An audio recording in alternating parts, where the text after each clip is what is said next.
राजस्थान सहित देश के 5 राज्यों के कांग्रेस संगठन के पदाधिकारी की बैठक आज दिल्ली में आयोजित होने जा रही है, जिसमें गोविंद सिंह डोटासरा सहित अधिकतर जिलों के जिला अध्यक्ष इस बैठक में भाग ले रहे।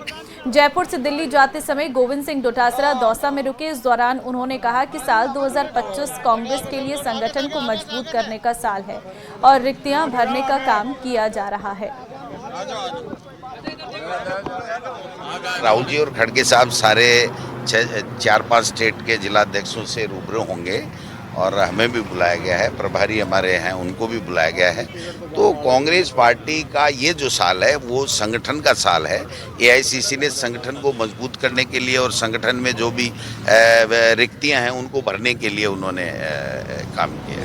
कांग्रेस का पिछला इतिहास, उससे पहले भी देखो 2/3 मेजोरिटी से सरकारें थी और 70 साल में 50 साल तो कांग्रेस ने शासन किया है और कांग्रेस संविधान को मानती है और संविधान के मुताबिक धर्मनिरपेक्षता और सब 36 कौमों को साथ लेकर के चलती है। कांग्रेस की जो विचारधारा है उसका मुकाबला भारतीय जनता पार्टी आरएसएस की विचारधारा नहीं कर सकती।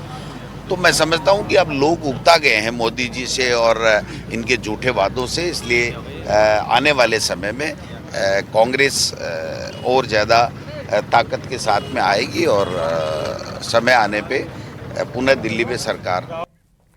बीकानेर की खाजूवाला से स्कूल में लापरवाही की तस्वीर आई है सामने, जहां छोटे छोटे बच्चों से पानी भरवाया जा रहा है। स्कूल में बनी डिग्गी से बच्चों से पानी निकलवाया जा रहा। मामला सीबीईओ के संज्ञान में पहुंचा है, जिसके बाद सीबीईओ बद्री प्रसाद ने मामले की जांच का हवाला दिया है।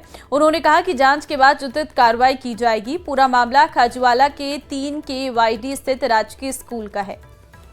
तो स्कूल में लापरवाही की तस्वीर आई है सामने, जहां पर सरकारी स्कूल में बच्चों के जीवन से खिलवाड़ किया जा रहा है, जहां पर छोटे छोटे बच्चों से स्कूल में पानी भरवाया जा रहा है। स्कूल में जो डिग्गी बनी है वहां से बच्चे पानी निकालते नजर आ रहे हैं, जो आपको तस्वीरों में भी नजर आ रहा होगा। तो अब मामला सीबीईओ के संज्ञान में पहुंचा है और आगे स्कूल में लापरवाही की जो तस्वीरें सामने आई है इस पर एक्शन लेने की बात कही जा रही है। अब बेटियां भी बेटों के साथ देश की रक्षा के लिए कंधे से कंधा मिलाकर दुश्मन से लोहा लेंगी। दरअसल हमारी सनातन संस्कृति में नारी को देवी का दर्जा दिया गया है। अग्निवीर भर्ती में भारतीय थल सेना में अब बड़ी जिम्मेदारी बेटियों को सौंपी गई है। ये रिपोर्ट देखिए। आजादी के बाद देश में बेटियों ने आत्मनिर्भर होकर उनको दी गई हर जिम्मेदारी को उसी सूझबूझ से निभाती हुई आई हैं, क्योंकि आजादी के समय से महिलाओं को इतनी पढ़ने लिखने की छूट नहीं मिलती थी। उनको घूंघट में ही रहना पड़ता था, लेकिन जब जब उनको कोई जिम्मेदारी दी गई है उनमें वे हमेशा खरा उतरी हैं। बेटियों ने बहन से माँ तक के रिश्ते से लेकर देश की रक्षा तक करके जिम्मेदारी निभाने में सफल रही। अब लड़कियां किसी से कम नहीं है, लड़कों से भी। आज सरकार ने ये जो भर्तियां निकाली है उसमें बेटों के बराबर बेटियों को भी लाने का संदेश दिया है। अब हम गर्व के साथ कहेंगे कि हम लड़कियां किसी से कम नहीं है।